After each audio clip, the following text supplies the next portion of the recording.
Shalom, Yasharala, Shalom. All praises be to the Most High, Yahawah Bahasham Yahawshi. Peace and blessings to the hopeful elect. And I want to get into the video. As y'all brothers can see, if you've been keeping up with the news, this is the next big conflict that's been brewing up on mainstream media, that being the war between Iran and Israel. And after last night, America, Trump, he confirmed that there was 3 airstrikes on Iranian nuclear facilities, right? So there's been a lot of things going on. A lot of people are speaking about how this is the beginning of World War III. You got a lot of people saying how this is essentially the Most High protecting Israel from Iran or Gog, and how America is doing the Most High's will. You have other people, speaking about how this is the catalyst for a full blown out war with China and Russia, and there's a lot of stuff going on. And again, nobody fully knows and understands exactly how it's going to play out, because nobody is the Most High. Only the Most High knows. But this is something that's been brewing, and the main thing is that brothers and sisters can't be deceived. I want to get this in the book of Isaiah, chapter 19:1. It says, "The burden of Egypt, behold, the Most High rideth upon a swift cloud, and shall come into Egypt, and the idols of Egypt shall be moved at his presence. And the heart of Egypt shall melt in the midst of it. And I will set the Egyptians against the Egyptians, and they shall fight everyone against his brother, and everyone against his neighbor, city against city, and kingdom against kingdom." So we're in that time right now. Obviously, the book of Isaiah has been written, and many of the Old Testament prophecies do come into fulfillment partially, but a lot of these prophecies can come into fulfillment in these days as well. And that's why we have so much division in America, across the world, because we're in a time of separation. And according to Revelation chapter 14, or chapter 13, Salakia, it speaks about how the beast will set up a system that all nations will come into. So there has to be a lot of division, a lot of chaos, a lot of angst and uncertainty in the world, so that way they can create that one world global system. So when you see stuff about Iran and Israel, India and Pakistan, Russia and Ukraine, China and Taiwan, these are all the different catalysts to start that global conflict that brothers have been speaking on for years. So I want to really get into the aspect of what's going on with this war, because when you watch Fox News and watch MSNBC, they have different narratives for why this happened. And then I'm going to play what happened with Iran and Israel. Iran and America. So listen to it. Iran has called this a declaration of war. Are you bracing for the fact that this conflict may not end anytime soon? It may not, but this war didn't begin 3 days ago with Israeli strikes. It began when Iran, after 79, launched its march through the region, pursued nuclear weapons, and declared that its goal was to wipe out Israel. After, again, October 7th, Israel has decided it'll take people at its word. So, long story short, Iran and Israel have had this long-standing conflict for years. And the one thing that you got to notice with a lot of the Christian conservatives, whether it be Trump, whether it be Dick Cheney, whether it be George Bush, presidents of the past, they'll oftentimes wrap the war between Israel and Iran as as a religious war, going back to what the prophecies speak about with Iran and with God. And they'll try to wrap it around why there's different conflicts happening right now. And that's the great deception of a lot of these Republican leaders, is that they like to put a spin on the Bible and use the Bible as a pretense to go to war in the Middle East. Let's look at these images. I found this on Remnant Saved channel. So basically, this is a newspaper back in 1984 about how it says Iran is in the final stages of making a nuclear bomb. 40 years on, still no signs of a bomb, because essentially they're playing the people. And this is literally the same thing that happened with Operation Iraqi Freedom with Saddam Hussein. It had nothing to do with those quote-unquote weapons, but it had to do with George Bush, Dick Cheney, his party serving the agenda of the elites, that they wanted greater U.S. American authority in that region. They wanted to create instability in the Middle East. They wanted to destroy one of the proxies, one of the countries that wasn't abiding by, Western civilization and the Western nations agenda, so they could go in there and take their natural resources. Same thing with Afghanistan and the Taliban. And with Iran, it's no difference. I mean, look at this. It says it's 1996 and Iran is days away from a nuclear weapon. It's 2002 and Iran is days away from a nuclear weapon. It's 2012 and Iran is days away from a nuclear weapon. It's 2025 and Iran is days away from a nuclear weapon. And again, this is why it gets frustrating, is that so many people can see the exact same thing happening over and over again, and they constantly continue to get deceived. It's crazy, bro. And that's what gets frustrating when you talk to brothers and like, yeah, you can see they're building up and they're setting it up, but people still fall for the same thing, hook, line, and sinker. So Trump is no different from Bush. Bush is no different from Reagan.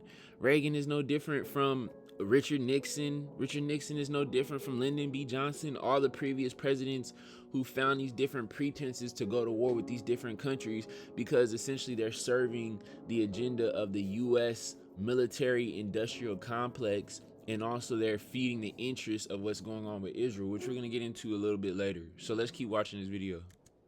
Iran's well known for its terrorist proxies throughout the region, John. Are you bracing for the possibility that American targets and Israeli targets will be hit by some of those terrorist proxies throughout the region?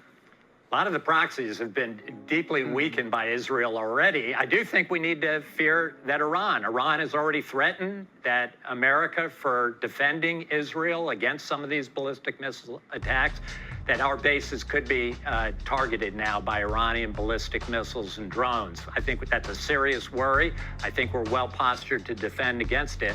But I think Americans ought to be prepared that if the Iranians are really worried about the fate of their regime, they could try anything, including coming after our forces and trying to get us into this fight, which I think would be an absolutely fatal mistake for the Iranian regime that's already in a very bad position.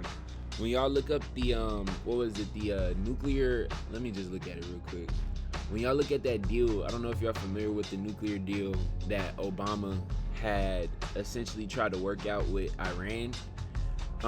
Trump, when he came into office, he ripped the deal up because he felt like the agenda wasn't strict enough. How they wanted Iran to completely cease from their nuclear enrichment programs.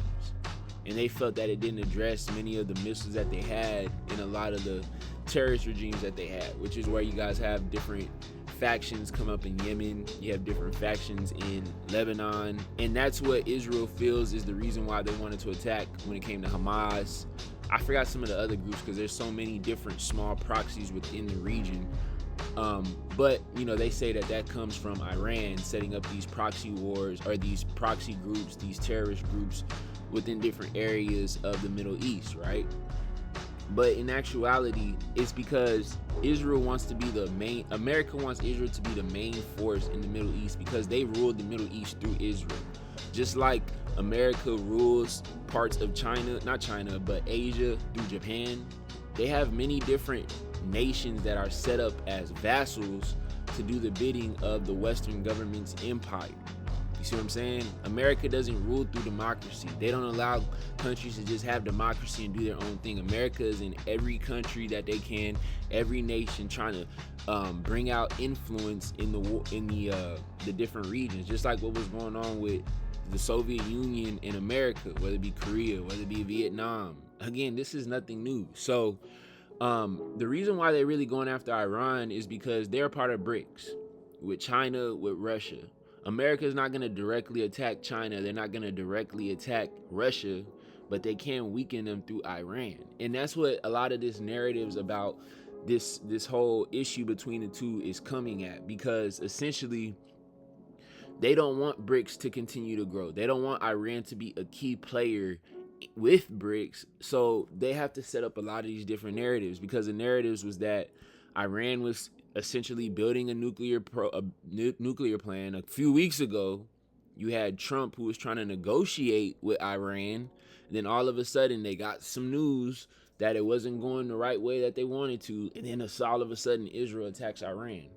It was obvious that it was obvious that Israel was using the U.S. to get intel on Iran, and then when they felt like it wasn't going their way, Israel attacks. Iran retaliates, and now America feels like they have to step. It's played out, bro.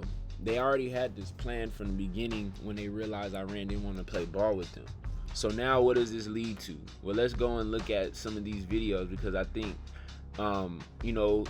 it's going to be a greater conflict with Israel and America versus Iran. Is it going to be full-on World War III? I mean, who knows? I don't know. Maybe Russia might step in. I doubt it, but we'll see. Maybe China, but I'm not sure if they're willing to do that just now. But for certain, I think there's going to be another war between Iran and America. Just bombed Iran, and I'm going to tell you exactly how things are going to go from here. The U.S. is going to say, we bombed all these nuclear facilities, Iran was violating agreements, now we're done, mission accomplished, everything's over. Iran is going to say, you bombed our country that is in active war, we are obviously going to retaliate, strike some American military bases, maybe kill some American civilians. We're going to say this terrorist government cannot be allowed to be in power in Iran. We either are going to support a coup that's going to overthrow Ayatollah Khamenei, or we are going to send in more American troops to go die and overthrow him manually. And that's how America rules. They rules by setting up coups, sending the CIA, sending the FBI to create political, economic, religious instability within your country, so that way they can go and they can set up a proxy leader. They did it with Nicaragua, they did it with Afghanistan, they did it with Vietnam. So again, brothers, this is nothing new, bro. This has been going on for the last 60, 70, 80, 100 years. So this is the same play that the serpent is pulling out in our faces, trying to make it seem like it's different. It's just, this is probably the first one that we've seen since we've been in our adulthood. But the same play has been going on for decades.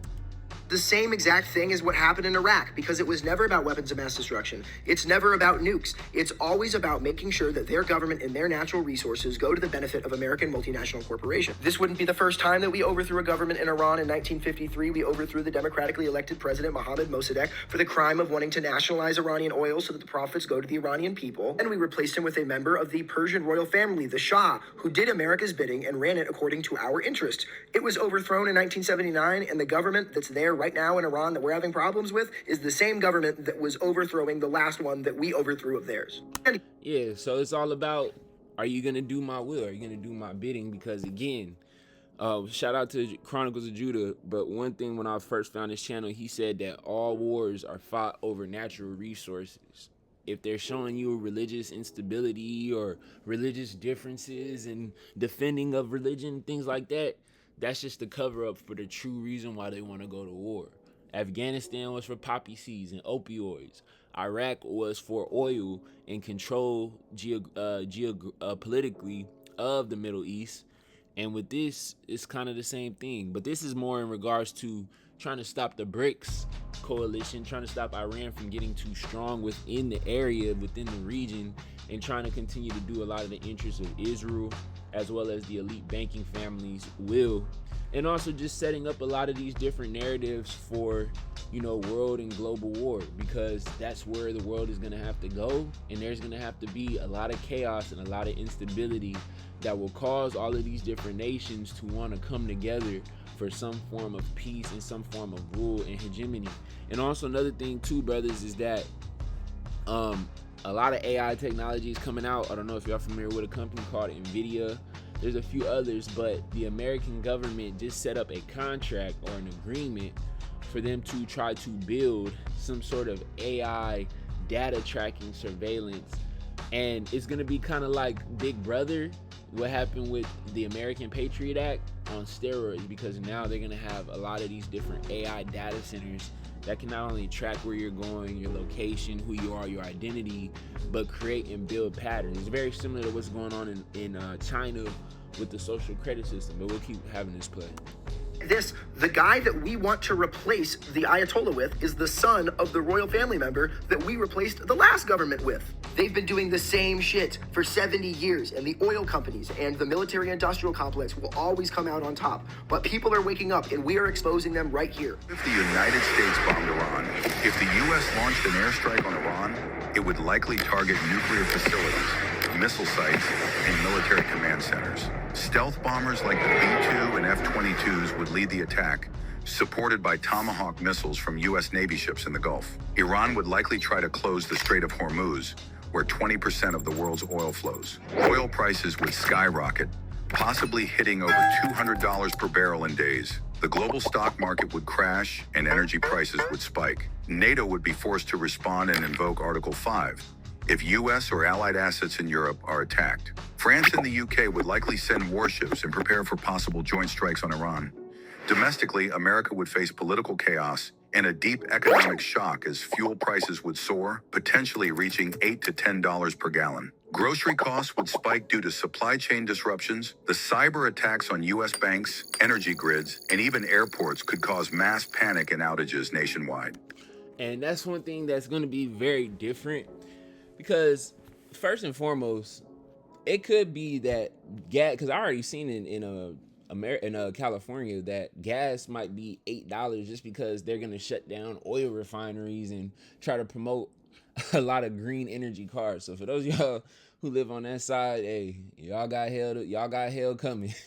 But just in general, with the Middle Eastern instability, oil prices are going to go up, just like what happened with Russia and Ukraine. Remember when gas was like damn near $3.50, $4 in Texas?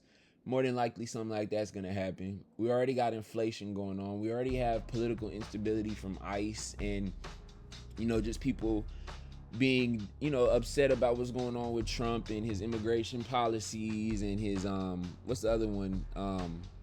The policies for like equal employment and DI, that's what it's called. So, there's going to be a lot of different insurrections within America, but a lot of people don't understand that the infrastructure of America, from the power lines, from water treatment, sewage treatment, easily hackable. China has hackers, Russia has hackers, and quiet as kept, Iran has hackers. So it's very possible that there could be different agents or different, not only just sleeper agents, but different people within America who can cause America's infrastructure to go bad. Remember what was going on last year or the year before with Biden, how there was reports about how all these different immigrants were coming across the border willingly, and that a lot of these people were enemies of America.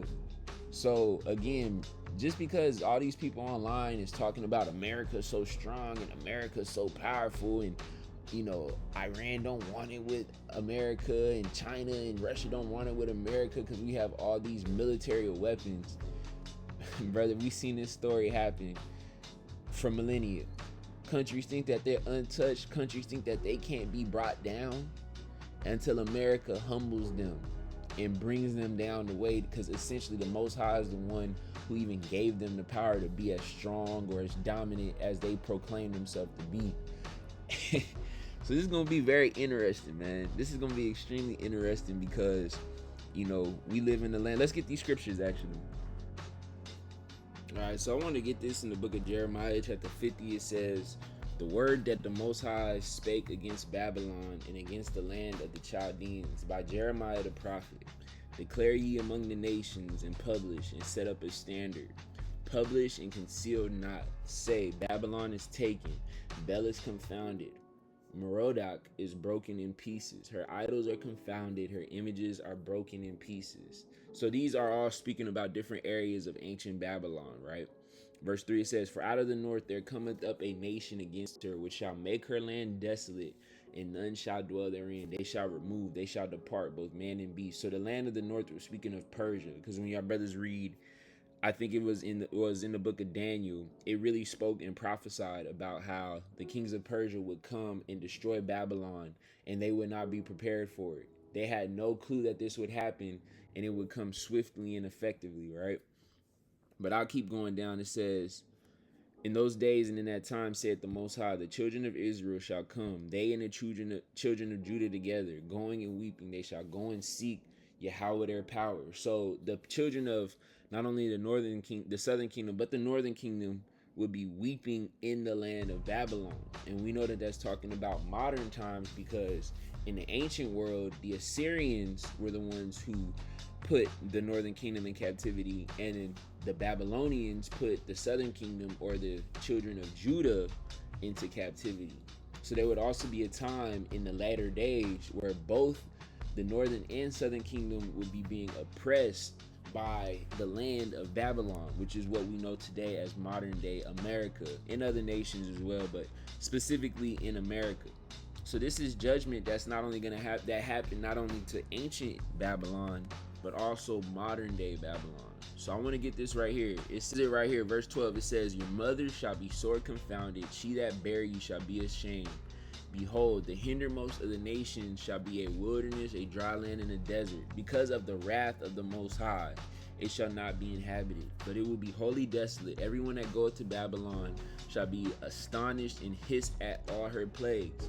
So there's going to be a time and point where the land of Babylon that everybody thinks is super powerful, super strong, fully in control, will be in astonishment. And everybody will hiss at the plagues that the Most High is going to bring upon her. And I wanted to get this because when I was looking at this yesterday, and there was this leader of Yemen, I think he's one of the proxy leaders that Iran has established in the Middle East, where it says he would threaten to strike U.S. ships if America joins the war against Iran after the United States deploys 5 warships off the coast of Israel. We all understand that just literally just happened, right? My thing was in the comments, right? It says, bro wants to turn his country into a parking lot. This is it right here. You got Stone Cold. If y'all watch the WWE, Stone Cold is like the American redneck patriot that everybody is talking with, right? You got all these different people speaking about America. There's some other ones right here. It's like, oh, F around and find out, since y'all want to put USA name in y'all mouth. Turrets, missiles. You literally would get made an example of, bud. And this is what a lot of people don't understand. People love American pride. People believe that America can't be messed with. Nobody can fuck with America. America's not gonna go down because they have all these powers and all these weapons that nobody can touch America, right? This has happened before, brothers. Let's go to the book of Isaiah 31:1. It says, woe to them that go down to Egypt for help and stay on horses and trust in chariots, because there are many. So chariots in the ancient world would be synonymous with soldiers, with tanks, because there are many, and in horsemen, because they are very strong, but they look not upon the Holy One of Israel, neither seek the Most High. And that's the point that I wanted to bring up. You have so many Americans who are prideful in the U.S. technology that they can't even fathom a country like Iran, Yemen, parts of Russia, parts of China can even fuck with America. I see so many videos on YouTube talking about America's untouchable from any defense. Nobody could come and take it over. Who establishes kingdoms on the earth? Men? Countries? Or is it the Most High? Let's get these scriptures real quick, bro. All right, so this is Proverbs 16:18. It says, pride goeth before destruction, and a haughty spirit before a fall. Better is it to be of a humble spirit with the lowly than to divide the spoil with the proud. And this verse right here really encapsulates the American viewpoint. There's so much pride and love and admiration for America's technology. And don't get it twisted, they do got crazy weapons that can kill and destroy anyone and anybody. But again, this is more than just a physical battle. This is the Most High judging America spiritually for the harlotry, for the abominations they promote, for the idolatry, for the witchcraft, for the blood that's been spilled in this land. So you have to understand, when it comes to many of these wars, it goes way beyond just your technology and your manpower, because the Most High is the one who's going to humble all these nations, because he's the one who gave them the power to begin with. Let's read this. This is the book of Sirach, chapter 10 and verse 7. It says, pride is hateful before the Most High and man, and by both does one commit iniquity. Because of unrighteous dealings, injuries, and riches got by deceit, the kingdom is translated from one people to another. So when you look at the story of America, unrighteous dealings in the way that they dealt with their allies, lying, manipulating, being the puppeteer, the puppet master. That's why they got a lot of their riches. That's why they got a lot of their land. That's why they got a lot of control. Even when you look at the monetary system, the democratic system, all of this is deceitful, because people think that you're abiding with American patriarchy and freedom, that now we can have all this money and all this these assets and protection from America. But most of this was through unrighteous dealings that was either taken by force or taken by manipulation. It is what it is, bro. Injuries and riches gotten by deceit. So because of those things, the kingdom, the rulership, is translated from one people to another. So again, if the Most High establishes and builds up nations, he can destroy them and bring them down all the same way, regardless of how mightyful that kingdom was, whether it was the Greek Empire, especially the Roman Empire, and now this modern day Roman Empire as well. Let's go down to verse 12. It says, the beginning of pride is when one departs from the Most High and his heart turned away from his maker. The pride is the beginning of sin, and he that has it shall pour out abomination. And therefore the Most High brought upon them strange calamities and overthrew them utterly. So the Most High is the one who's going to bring strange calamities. Don't be surprised about blackouts. Don't be surprised about sleeper agents. Don't be surprised about, again, when you look at the U.S. Army, about how they're promoting alphabet people within the Army, because the Most High is trying to make the forces of America weak. A lot of these curses with the man and the woman to further divide the family structure, a lot of that is just a curse from the Most High, because he's allowing this land to become defiled and weakened so they can be judged. So a lot of times when brothers like, dang, why is this going on in America? Why is that going on? Because a lot of it, in fact, all of it is just the Most High putting judgment and allowing America to be fattened for the slaughtered. He's fattening up, he's puffing up this land, he's puffing up the Western powers so that way they can be judged and they can be destroyed swiftly. That's just what it is, bro. Let's keep going. It says, verse 15, it says, the Most High has cast down the thrones of proud princes and set up the meek in their stead. The Most High has plucked up the roots of the proud nations and planted the lowly in their place. And that does not sound like what we're talking about right now. In verse 17, it says, or verse 16, it says, the Most High overthrew countries of the heathen and destroyed them to the foundations of the earth. So again, brothers, we got to understand that this is all judgment of the Most High. The Most High is allowing these things to happen, allowing these things to come into place, because this is essentially going to be the destruction of this final empire, this wicked empire, bro. I mean, the means is speaking, bro. The means is speaking. So at the end of the day, brothers, I'm not saying tomorrow Yemen's going to send something and then America's going to be down, but according to what the scriptures say, according to how the scriptures will play out, America's pride, their hubris, their machinations, the many things that they've been doing for decades and decades and decades is eventually going to come back and bite them in the ass. And the Most High is going to judge America the same way that America has been judging these other nations, right? We'll go to Revelation 18. It says, Revelation 18 verse 2.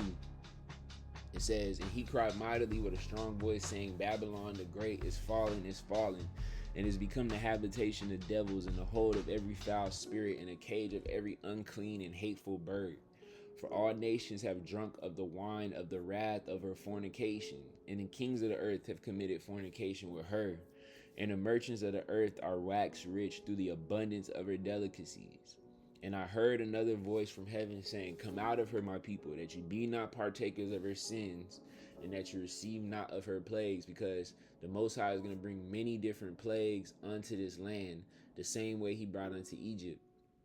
It says, for her sins have reached unto heaven, and the Most High has remembered her iniquities. Reward her even as she rewarded you, and double unto her double according to her works, in the cup which he has filled, to fill to her double. So everything that has been happening with the great whore of Babylon is going to come back upon them double, because that's how the Most High works. He's fair and just in all his ways. Verse 7 says, how much she has glorified herself and lived deliciously, so much torment and sorrow give her. For she saith in her heart, I sit a queen and am no widow and shall see no sorrow. Basically speaking about how these world powers of Babylon feel like they can't be touched, feel like they rule, and nobody can fuck with them. Nobody can go against them. I'm not going to see no sorrow. I'm not going to see no judgment. I'm not going to see no plagues. I'm the queen. Nobody's going to touch me. Verse 8, it says, therefore shall her plagues come in one day, death, mourning, famine, and she shall be utterly burned with fire. For strong is the Most High Yahawah who judgeth her. So that's really what this is, brothers. And again, we can't 100% say what's going to happen with Iran, what's going to happen with a lot of these bombings. But the main thing that we do know is that essentially the Most High is going to judge. And he's going to bring the land, he's going to bring judgment and chaos to the land the way that he said it within his holy scriptures.